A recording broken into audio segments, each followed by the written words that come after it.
जय हिंद फ्रेंड्स, स्वागत है आप सभी का आपके अपने यूट्यूब चैनल परीक्षा जंक्शन पे।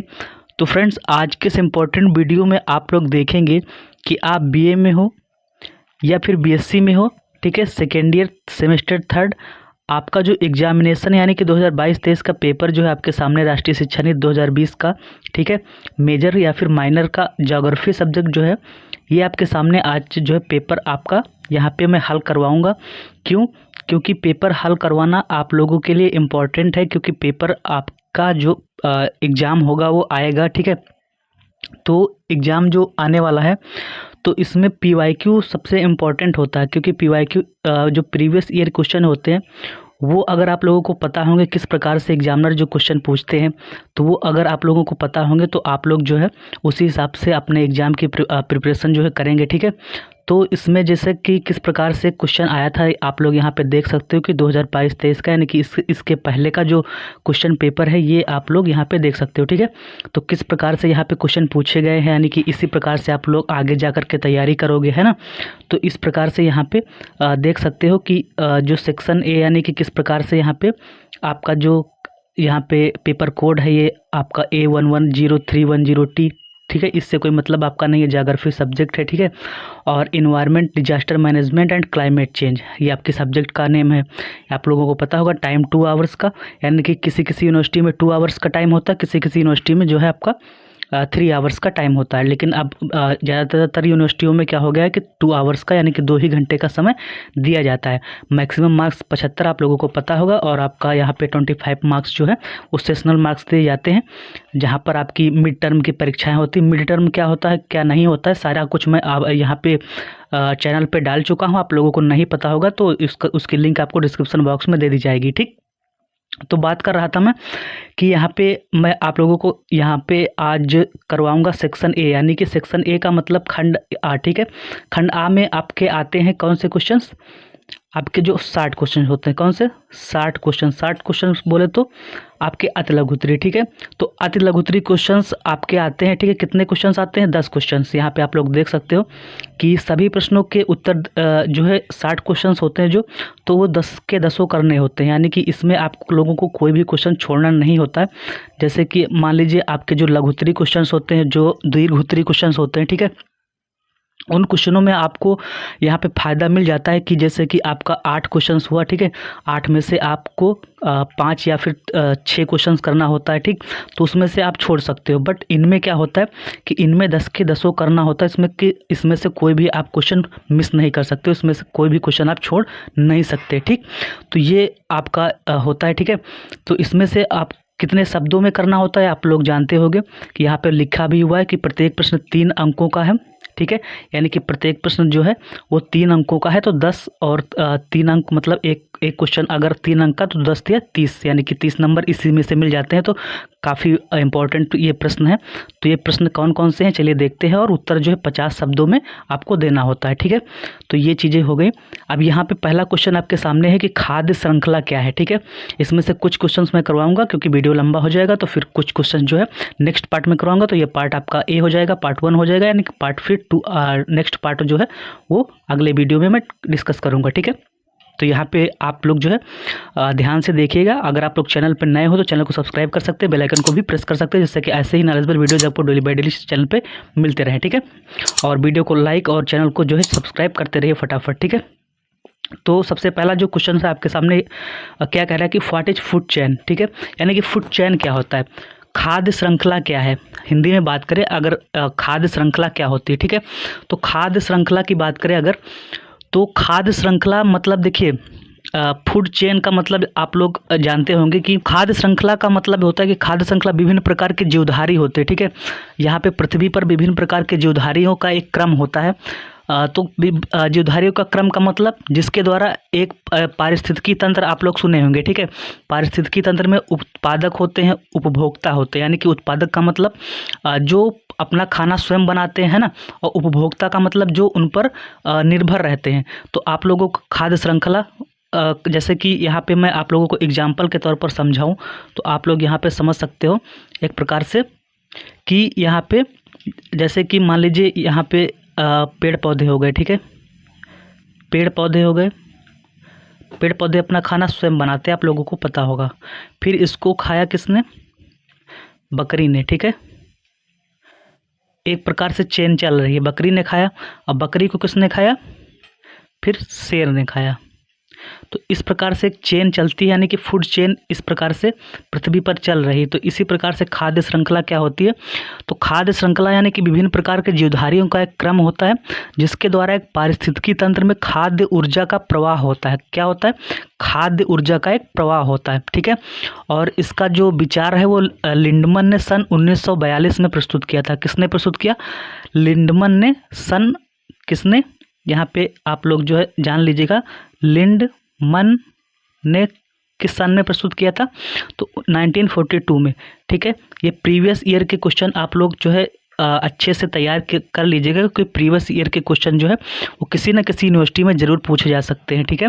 तो फ्रेंड, जैसे कि हरे पौधे होते हैं वो प्रकाश संश्लेषण की सहायता से, आपको पता होगा, फोटोसिंथेसिस करते हैं ना। हरे पौधे जो होते हैं वो प्रकाश संश्लेषण की सहायता से भोजन का निर्माण करते हैं, और जिसका उपयोग कौन करते हैं? प्राथमिक उपभोक्ता, है ना, यानी कि शाकाहारी जीव करते हैं। और प्राथमिक उपभोक्ताओं का जो उपयोग करते हैं, कौन करते हैं? द्वितीय उपभोक्ता करते हैं, यानी कि मांसाहारी जीव करते हैं। और द्वितीय उपभोक्ताओं का उपभोग कौन करते हैं?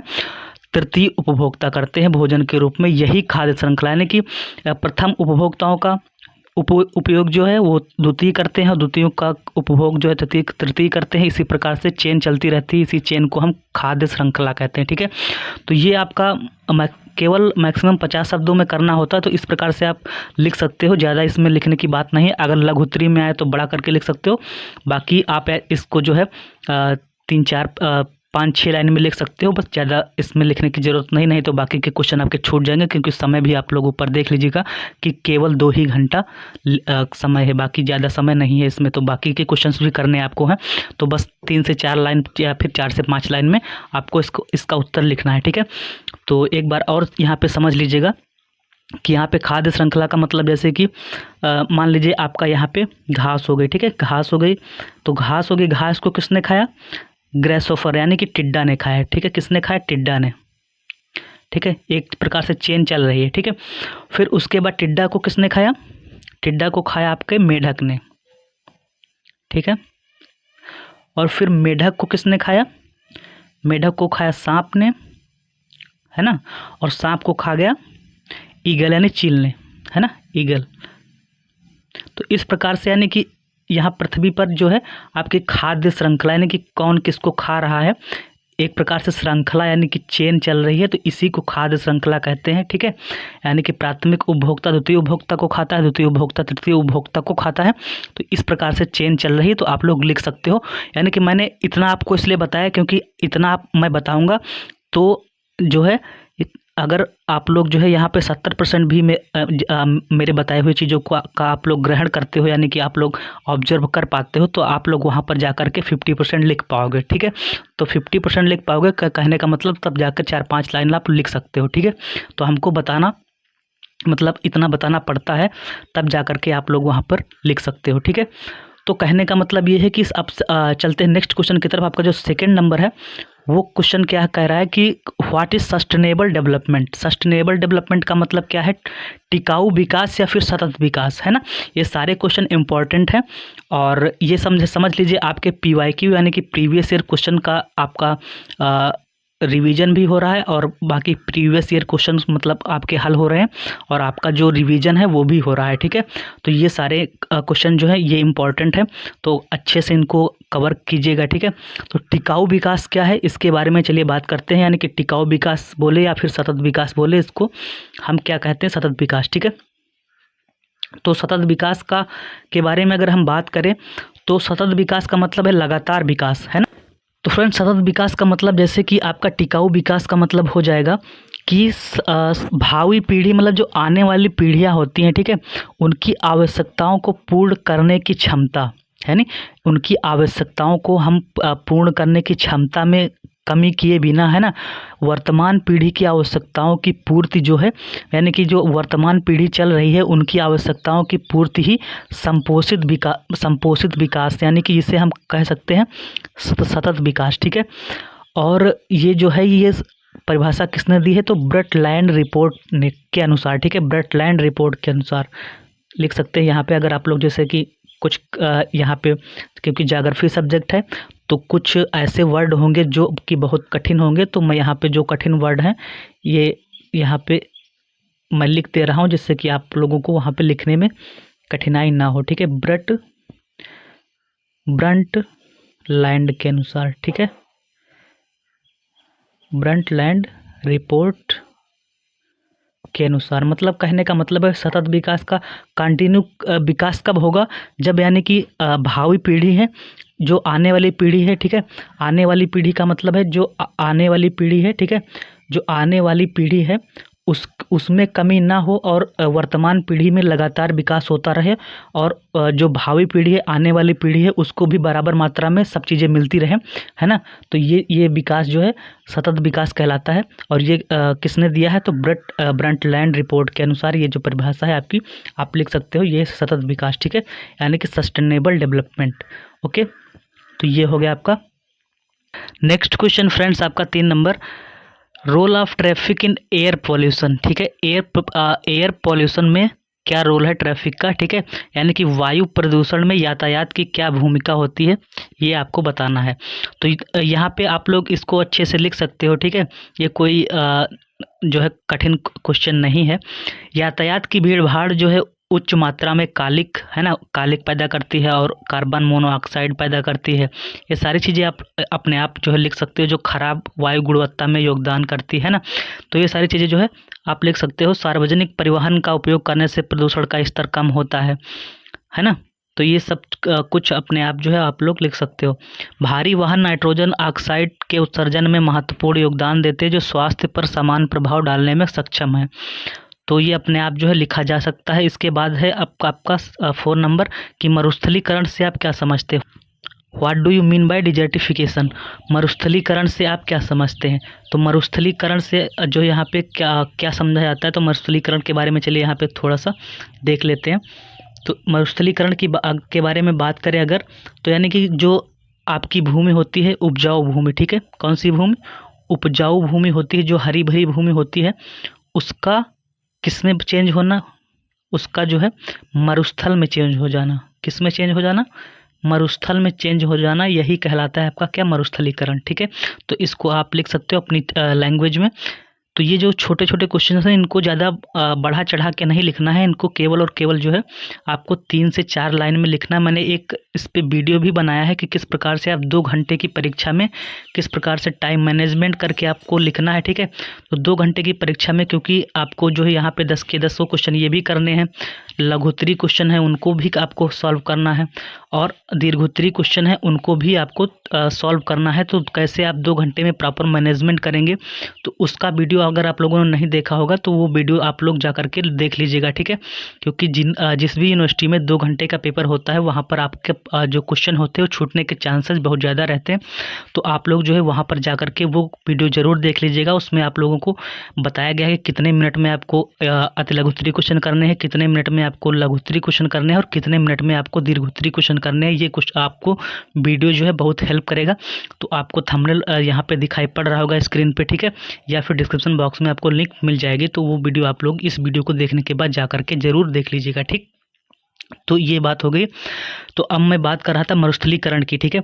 तो मरुस्थलीकरण के बारे में मैंने आप लोगों को बताया कि तो फ्रेंड मरुस्थलीकरण का मतलब होता है कि उपजाऊ भूमि जो होती है, ठीक है, उसका मरुस्थल की भूमि में परिवर्तित हो जाना। आप लोग जो है अपनी उसमें लैंग्वेज में लिख सकते हो, ठीक है, जो किताबी लैंग्वेज होती है उसमें लिख सकते हो कि उपजाऊ भूमि का मरुस्थलीय भूमि में परिवर्तित हो जाना ही मरुस्थलीकरण कहलाता है, ठीक।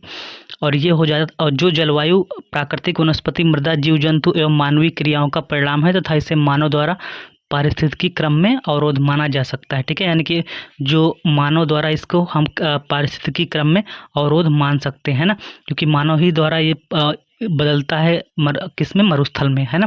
क्योंकि मानव की तमाम प्रकार की क्रियाएं होती हैं जो क्या होती है कि मरुस्थल में इसको चेंज कर देती है ना। हम उसमें कई कई प्रकार से क्या करते हैं कि कई क्रियाएं करते हैं जो हमको ये उपजाऊ भूमि जो होती है मरुस्थल में चेंज हो जाती है ना। तो ये चीज़ें हो गई, यानी कि अगर कहने का मतलब है कि मरुस्थलीकरण का मतलब आप सीधा सा लिखेंगे कि उपजाऊ भूमि का मरुस्थल भूमि में परिवर्तित हो जाना ही मरुस्थलीकरण कहलाता है।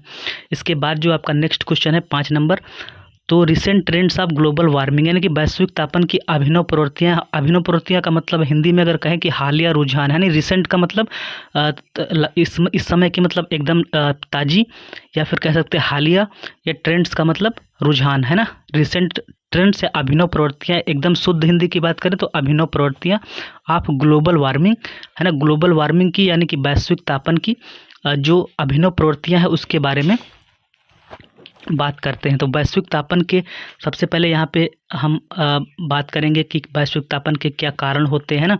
तो उसके बाद वैश्विक तापन के बारे में थोड़ा सा आप लोगों को बताएंगे, उसके बाद जो है सब कुछ।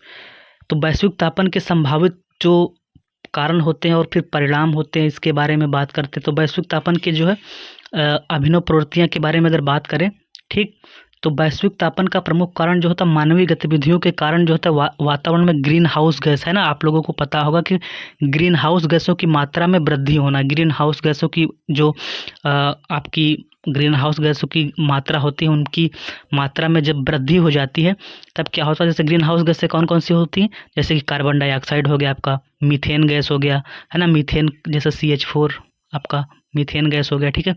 मीथेन के बाद नाइट्रस ऑक्साइड हो गया आपका N2O है ना, नाइट्रस ऑक्साइड हो गया। उसके बाद आपका हो गया ओजोन गैस O3 जिसे बोलते हो। उसके बाद आपका ओजोन के बाद हो गया आपका क्लोरोफ्लोरोकार्बन CFC, जैसे कि यहाँ पे एक आपका छठा क्वेश्चन भी है, क्लोरोफ्लोरोकार्बन के बारे में लिखिए। तो ये क्वेश्चन मैं कल बताऊंगा क्योंकि वीडियो बहुत लंबा हो रहा है, ठीक है। तो यहाँ पे ये क्वेश्चन आप लोग देख लीजिएगा। क्लोरोफ्लोरोकार्बन ये आदि गैसें जो है ये ग्रीन हाउस गैसों में शामिल हैं। तो किसी भी ग्रीन हाउस गैस का प्रभाव वातावरण में उसकी मात्रा में हुई वृद्धि, यानी कि मात्रा में अगर उसकी वृद्धि हो जाती है तो वातावरण में उसके रहने की अवधि और उसके द्वारा अवशोषित विकिरण की तरंगदैर्ध्य पर निर्भर करता है, ठीक है। तो ये चीज़ें हो गई, यानी कि वैश्विक तापन के ये कारण होते हैं। वैश्विक तापन का मतलब होता है ग्लोबल वार्मिंग, ठीक है। तो ग्रीन हाउस यानी कि कार्बन डाइऑक्साइड गैस का बढ़ जाना या किसी भी गैस का बढ़ जाना वैश्विक तापन में वृद्धि हो जाता है, ठीक है। वैश्विक तापन यानी आपका हो जाता है, ठीक है। तो ये चीज़ें हो गई। उसके बाद जो है कि वैश्विक तापन की अभिनव प्रवृत्तियाँ, यानी कि हालिया रुझान क्या है, वैश्विक तापन से क्या क्या हो जाता है। वैश्विक तापन अगर बढ़ जाएगा तब क्या हो जाएगा, तो ग्लेशियर पिघलने लगते हैं या फिर क्या क्या हो जाता है, तो वो चलिए देखते हैं।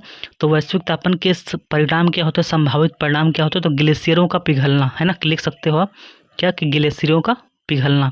तो अगर आप जो है यहाँ पे वैश्विक तापन के बारे में वो चाहे ना लिखो, जो मैंने अभी बताया कि वैश्विक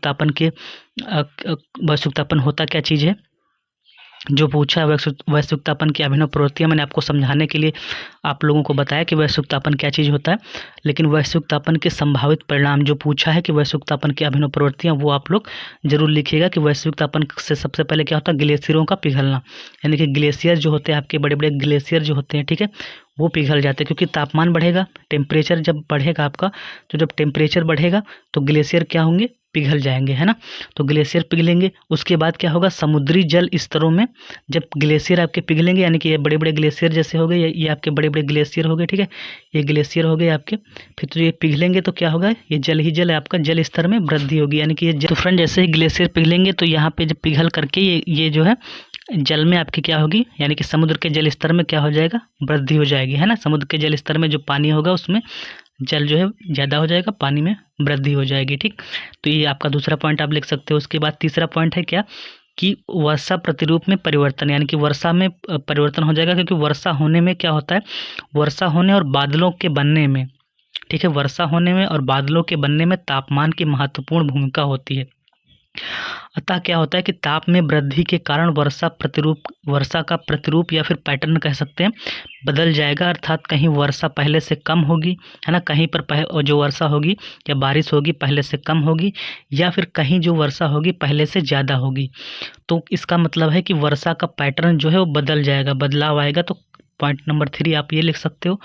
पॉइंट नंबर 4 की बात करें तो पॉइंट नंबर 4 में क्या लिख सकते हो कि प्रवाल भित्ति का भी विनाश हो जाएगा। प्रवाल भित्ति आप लोग पढ़े होंगे कि जो समुद्र के अंदर होते हैं ना, तो समुद्री जल के ताप बढ़ने से जैसे कि अगर ग्लेशियर पिघलेंगे तो ग्लेशियर पिघलने से क्या होगा कि समुद्र का जल जो है उसका ताप बढ़ जाएगा, है ना। समुद्र जल का ताप बढ़ेगा तो बढ़ने से प्रवाल भित्ति जो होगी, समुद्र जल के जो प्रवाल भित्तियाँ होती हैं जो समुद्र जल के नीचे होती हैं, तो उसमें क्या होगा, उनका विनाश होने लगता है ना, या नष्ट होने लगती हैं वो। तो उस वर्तमान में लगभग 1/3 प्रवाल भित्तियों का अस्तित्व जो है ताप वृद्धि के कारण संकट में पड़ गया है। ठीक है, कितना, 1/3 प्रवाल भित्तियाँ, है ना, 1/3 प्रवाल भित्तियाँ जो हैं वो नष्ट, उनका संकट में पड़ गया है, यानी कि उनका अस्तित्व जो है वो संकट में पड़ गया है। उसके बाद जो है आप लिख सकते हो कि समुद्री जल के ताप बढ़ने से प्लैंकटन का विनाश, है ना, प्लैंकटन जो होते हैं वो उनका विनाश जो है यहाँ पे होने लगा है। किसका विकास? प्लैंकटन। अब प्लैंकटन क्या चीज़ होती है तो ये बताएं मास्टर साहब। तो प्लैंकटन जो है यहाँ पे क्या चीज़ होती है इसको समझते हैं। तो समुद्री जल के ताप बढ़ने से प्लैंकटन का विनाश होने लगता है, यानी कि समुद्री जल का ताप बढ़ेगा तो सबसे पहले तो आपकी प्रवाल भित्तियाँ नष्ट होंगी, उसके बाद प्लैंकटन नष्ट होता है। प्लैंकटन क्या होता है? तो प्लैंकटन जो होते हैं समुद्री जल के प्राथमिक जीव होते हैं। ठीक है, समुद्री जल प्राथमिक जीव होते हैं। कौन से जीव होते हैं? प्राथमिक जीव होते हैं।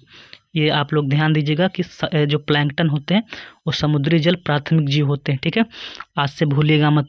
या अल्यूशन द्वीप, ठीक है, कौन सा द्वीप होता है? अल्यूशियन द्वीप या फिर पारिस्थितिकी तंत्र, ठीक है, जिसमें व्हेल आता है, समुद्री शेर, मछलियाँ, सी अर्चिन आदि अन्य जलीय जीव शामिल हैं, प्लैंकटन की कमी के कारण सिकुड़ गया है।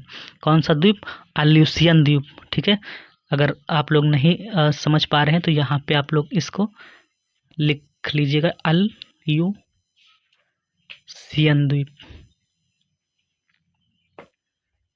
ठीक है, ये सिकुड़ गया है, यानी कि अल्यूशियन द्वीप का पारिस्थितिकी तंत्र जिसमें व्हेल, ठीक है, समुद्री शेर, मछलियाँ, सी अर्चिन आदि अन्य जलीय जीव शामिल हैं, प्लैंकटन की कमी के कारण जो है सिकुड़ गया है। ठीक है, तो ये चीज़ हो गया अल्यूशियन द्वीप। तो ये हो गया, ठीक है। और फिर प्रवसन में वृद्धि। प्रवसन का मतलब है कि जो, जैसे कि यहाँ पे जब जल स्तर में वृद्धि हुई तो जो समुद्र के जल का तट, समुद्र के तट हुए, ठीक है, समुद्र के तट का मतलब, समुद्र के तट का मतलब जो किनारे हुए समुद्र के, ठीक है, इसमें जब यहाँ पे पानी जब ज़्यादा जल स्तर में वृद्धि हुई तो यहाँ के जो लोग हैं, रहने वाले जो लोग हुए, तो यहाँ से क्या हुआ, उनका मतलब यहाँ से जा कर के अलग रहने लगे। ठीक है, तो ये हुआ प्रवसन। तो प्रवसन में क्या हुआ? वृद्धि हुई, यानी कि जब यहाँ पे पानी ज़्यादा हुआ तो यहाँ पे जो लोग रहने वाले थे तो वो क्या हुए कि वो यहाँ से हट करके दूसरी जगह चले गए, तो यही हुआ प्रवसन। तो प्रवसन में वृद्धि। इतना हो गया, ये मैंने लांग के हिसाब से बता दिया। अब आप अपने पॉइंट, जितने भी पॉइंट, यानी कि 2-3 पॉइंट जितना भी आपको याद रहे वहाँ पे लिख सकते हो। ठीक है, तो इतने पॉइंट हो गए, यानी कि 5 मैंने 6 पॉइंट बता दिए आपको। ठीक है, तो ये हो गया आपका। ठीक है, और बाकी क्लोरोफ्लोरोकार्बन आप लोग देख सकते हो कितना क्या क्या आया था। क्लोरोफ्लोरोकार्बन के बारे में लिखिए। ठीक है, नर्मदा घाटी परियोजना के अंतर्गत आने वाले राज्यों के नाम लिखिए। भूस्खलन क्या है, आपदा के प्रकार क्या है, सुनामी का वर्णन करिए। तो ये सारी चीज़ें जो है जितने बच्चे हैं क्लोरोफ्लोरोकार्बन से, ये मैं नेक्स्ट पार्ट में बता दूंगा। तो आज के वीडियो में इतना ही, मिलते हैं नेक्स्ट वीडियो में, तब तक के लिए जय हिंद, जय भारत।